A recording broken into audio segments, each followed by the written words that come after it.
How to fix Google Cloud test users not allowed error. If you see test users not allowed when signing in with your Google Auth, here's the quick fix. Go to console.cloud.google.com, open your project and clear APIs and services auth consent screen.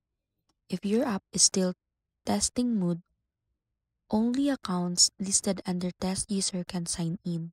To allow public access, click Publish App at the top, then confirm.